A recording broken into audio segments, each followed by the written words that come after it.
The United States Census Bureau was established in 1902. That is the official record. A permanent federal agency created to count people, track growth, and help a government understand the nation it was administering. The explanation is clean. It fits the timeline. A young country expanding rapidly needed a formal mechanism to measure itself. Except the infrastructure required to run that kind of system, the physical network, the trained personnel, the standardized forms, the geographic classification grids, did not appear in 1902, or in the decade before it. Some of it was already present, already organized, already functioning, before the population it was supposedly built to measure had fully arrived. That is not a small discrepancy. This video explores historical interpretations and unanswered questions found in existing records. It does not present definitive conclusions. Let's start with what we know. A census, in its simplest form, is a counting exercise. You need people who can travel. You need a way to record what they find. You need a classification system. What counts as a household, what counts as a city, what counts as an occupation. And you need some kind of central processing point where all of that information can be aggregated, compared, and stored. For most of human history, these systems were slow, inconsistent, and localized. Ancient Rome conducted censuses, but they were irregular, politically motivated, and deeply unreliable by modern standards. Medieval Europe had tax rolls, but coverage was partial and definitions shifted constantly. Even the early American censuses, starting in 1790, were largely manual operations conducted by U.S. Marshals with no standardized methodology and no permanent institutional home. This is the baseline. Data systems historically are primitive. They grow slowly. They require population density to justify their existence, administrative experience to function, and decades of iteration to become reliable. Which is why certain features of the American data infrastructure, appearing when and where they did, invite a second look. The 1880 United States Census is often cited as a turning point. It was the first to attempt genuine occupational classification at scale, sorting the working population not just by name and location, but by trade, industry, and economic function. The categories were detailed. The geographic subdivisions were precise. The ambition of the undertaking was, by the standards of the time, extraordinary. But here is where the scale question becomes uncomfortable. The 1880 census enumerated approximately 50 million people. Processing that data manually, which was the only available method, took nearly 8 full years. The results were not fully published until 1888. By that point, the 1890 census was already approaching. The problem was obvious and it was enormous. Not a small bottleneck. Not a minor inefficiency. The system was structurally incapable of functioning at the speed the country's growth demanded. So what happened next is worth examining carefully. By 1890, a punch card tabulation system developed by Herman Hollerith was deployed across the census operation. The results for 62 million people were processed in approximately 2.5 years. A reduction in processing time of nearly 70%, applied to a population that had grown by 25%. That is a significant leap. Not an incremental improvement. A structural transformation, arriving precisely when the system would have otherwise collapsed under its own scale. The timing on its own might be unremarkable. Technologies arrive when they are needed. That is a reasonable interpretation, and it is the one most historians offer. But the Hollerith system did not emerge from nowhere in 1890. The conceptual framework, encoding information as physical positions on a card, then reading those positions mechanically, drew on work that had been developing for decades. Jacquard loom technology, which used punched cards to control weaving patterns, dates to the early 19th century. Charles Babbage's analytical engine concepts, developed in the 1830s and 1840s, described mechanical data processing in formal terms. The intellectual groundwork existed long before the census crisis arrived. What is harder to explain is the readiness. Not the invention itself, but the institutional readiness to deploy it. The trained operators. The standardized card formats. The verification protocols. The geographic coding structures that allowed the machine to sort data not just by individual but by region, district, and administrative unit. These are not features you improvise.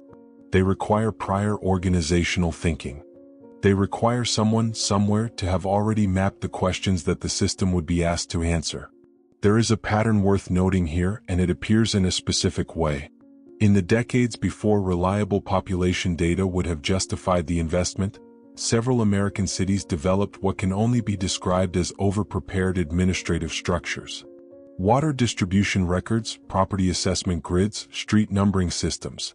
Infrastructure designed not just to serve a current population, but to accommodate a population whose scale had not yet materialized. Philadelphia's street grid, for example, was laid out with a regularity and comprehensiveness in the late 18th century that made it immediately adaptable to large-scale record-keeping. The numbering system wasn't just functional for navigation, it was functional for enumeration. Every property had a precise, locatable identifier before any formal data collection apparatus existed to use it.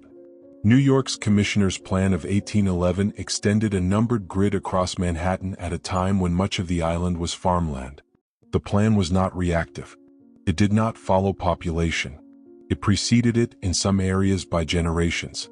That is not how administrative infrastructure typically works. Typically, cities grow organically. Systems are retrofitted. Numbering is added after the fact, imperfectly, with legacy inconsistencies that take decades to resolve. The regularity of certain American cities' early systems, their apparent preparedness for data collection before the data existed, is one of those observations that fits the official story until you start asking about sequence. What was being measured? And more precisely, when did the measuring begin relative to when the thing being measured actually existed? These are not accusations. They are sequencing questions. The kind of questions that data historians ask when they examine the gap between when a system appears and when the conditions that supposedly generated it were actually present. Some of those gaps are small. Some are explainable by forward-thinking administrators, by borrowed European models, by the simple fact that ambitious planners often build ahead of their moment. But some of those gaps are not small. And they are not isolated to one city or one decade or one administrative tradition.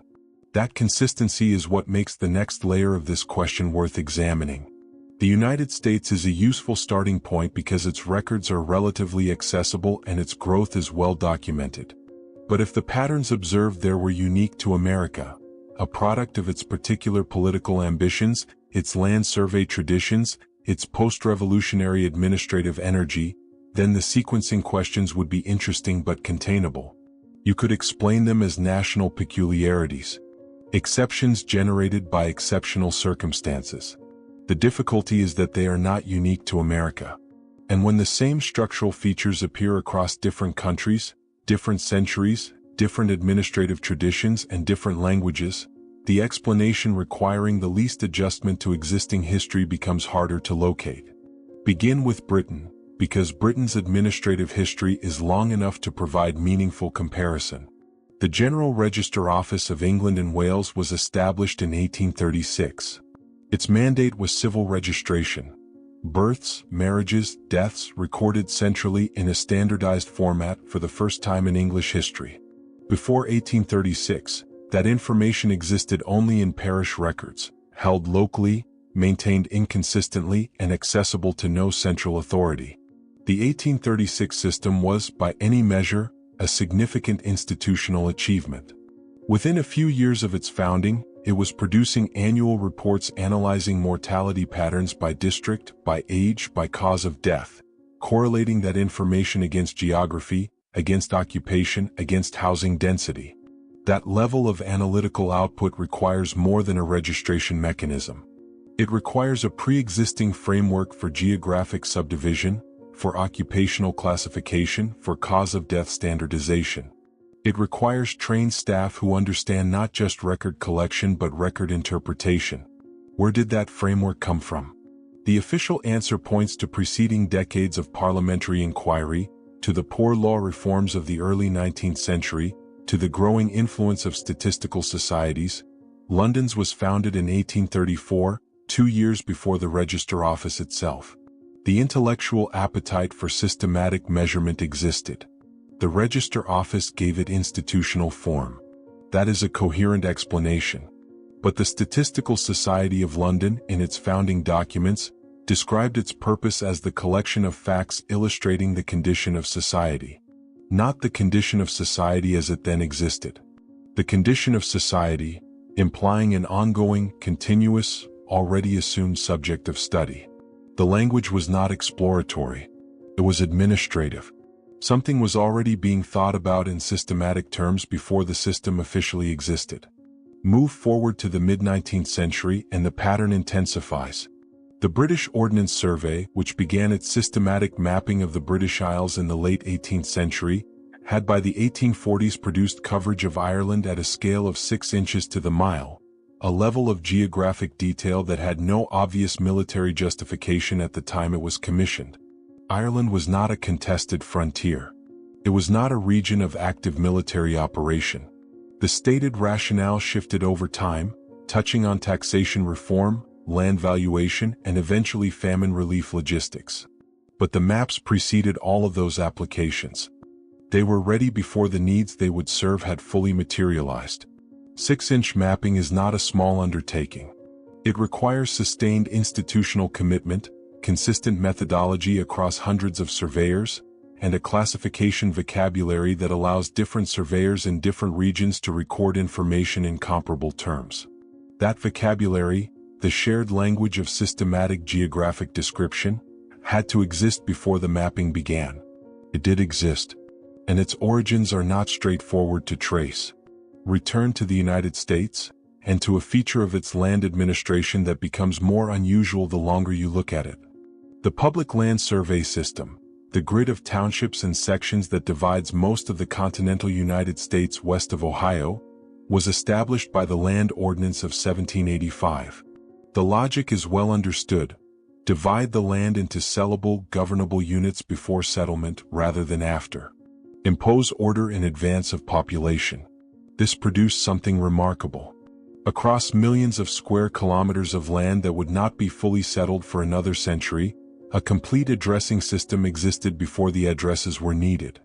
A farmer arriving in Kansas in 1870 could receive a legal land description, Section 14, Township 12 South, Range 5 East, that placed them precisely within a grid that had been conceptually present since before their grandparents were born. The grid did not respond to people. People arrived into the grid. That inversion, system before population, structure before subject, is exactly the sequencing pattern that appears in the census infrastructure, in the British mortality records, in the Irish survey maps. It is not confined to one country or one type of system. It appears in data systems specifically, the infrastructure built to measure, classify, and locate human populations. There is a reasonable objection to raise here, and it should be raised clearly. Ambitious planners build ahead. Governments project growth. Rational administrators create systems in anticipation of needs they can predict. This is not mysterious. Thomas Jefferson's land grid was explicitly designed to scale. The Ordnance Survey was explicitly designed to be comprehensive. These were deliberate choices made by identifiable people with documented motivations. That objection holds for individual cases. It becomes more strained when the consistency is examined not case by case, but as a pattern across disconnected administrative traditions. Because the overpreparation is not randomly distributed. It clusters around a specific type of infrastructure. Systems for recording, classifying, and locating human beings. Not roads. Not harbors. Not military installations where overpreparation would carry obvious strategic logic. Data systems. Administrative grids. Classification frameworks. That clustering is the uncomfortable part. Roads follow population because roads need traffic to justify their construction. Military infrastructure precedes threats because threats create urgency. But data infrastructure, the systems designed to measure society, typically follow society. You count what exists. You classify what you can observe. You build the measurement apparatus after the thing being measured has appeared. In the cases examined here, that sequence is frequently reversed. The apparatus arrives first, sometimes by years, sometimes by decades. There is a further consistency worth noting. one that crosses the Atlantic in both directions. The professionals who built these systems, the surveyors, the statisticians, the census administrators, the classification designers, were not isolated figures. They corresponded. They published. They attended the same conferences, cited the same predecessors, and shared methodological frameworks across national boundaries with a fluency that suggests not parallel invention but connected development. The International Statistical Congress first met in 1853 in Brussels. Its founding goal was the standardization of statistical methods across nations, the creation of a shared vocabulary for measuring populations that would allow data from Britain, France, the United States, and a dozen other countries to be compared on common terms. By 1853, those countries already had data, already had systems, already had, in some cases, decades of records produced in ways that would now be made mutually legible. The Congress did not create the data infrastructure. It arrived after the infrastructure had already been built to make sense of what already existed. Which raises a question that the Congress itself never formally asked.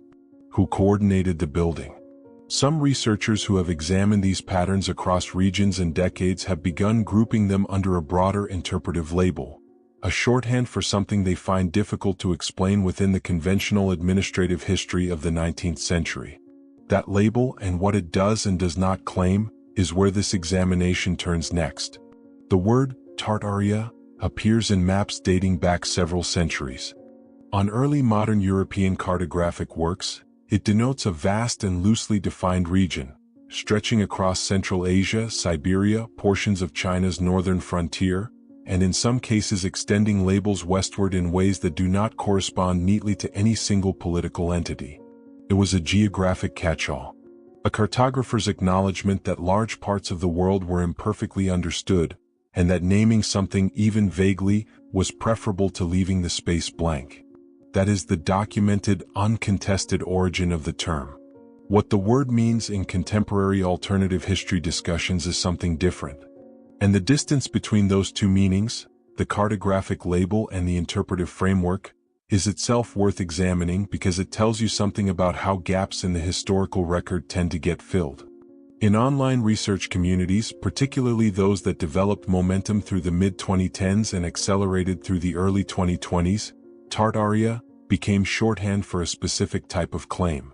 The claim, in its most common form, is that a prior civilization, sophisticated, architecturally advanced, administratively organized, existed at a scale and in a period that mainstream history does not account for, and that evidence of this civilization persists in the physical and documentary record in ways that official historiography has not adequately addressed. It is important to be precise about what that claim does and does not say, because the versions circulating online vary enormously in their specificity, their evidentiary standards, and their conclusions. Some versions focus on architecture, pointing to buildings in American and European cities whose stylistic complexity, physical scale, and apparent construction speed seem inconsistent with the labor and material capacities that 19th century records describe.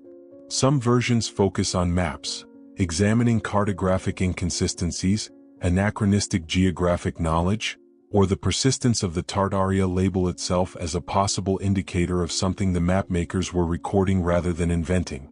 And some versions, relevant to the patterns examined in this video, focus on administrative and data infrastructure, on the question of whether certain systems for measuring and classifying populations arrived too early, too completely, and too consistently to have been built from scratch by the institutions that officially introduced them. These are not the same argument. They share a structure, an appeal to sequencing anomalies, to scale mismatches, to over-preparation, but they do not necessarily share a conclusion.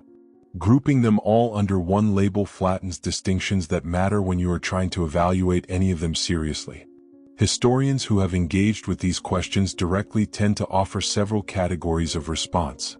The first is methodological.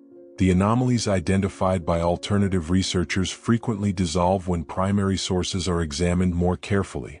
Census infrastructure that appears to precede population, for example, often turns out to have been far less functional than retrospective accounts suggest. The early American statistical apparatus was famously inconsistent, underfunded, and reliant on local volunteers whose training was minimal and whose records were unreliable. What looks like sophisticated over-preparation from a distance sometimes looks, up close, like an ambitious plan that only partially worked. The second response is contextual. The 19th century was a period of genuinely rapid institutional innovation, driven by the convergence of industrialization, urbanization, and the emergence of a professional class of administrators who had both the motivation and the intellectual tools to build measurement systems at scale. The statistical movement was real, it was coordinated, and it moved quickly. The International Statistical Congress was not a mysterious convergence. It was the predictable output of a generation of administrators who had read the same books, trained under the same mentors, and faced the same governing challenges. The third response is more nuanced, and it is the one that some researchers find most interesting. The history of administrative infrastructure in the 19th century is genuinely understudied relative to its importance. The people who built these systems, the census administrators, the survey commissioners, the classification designers, are not figures who feature prominently in conventional historical narratives.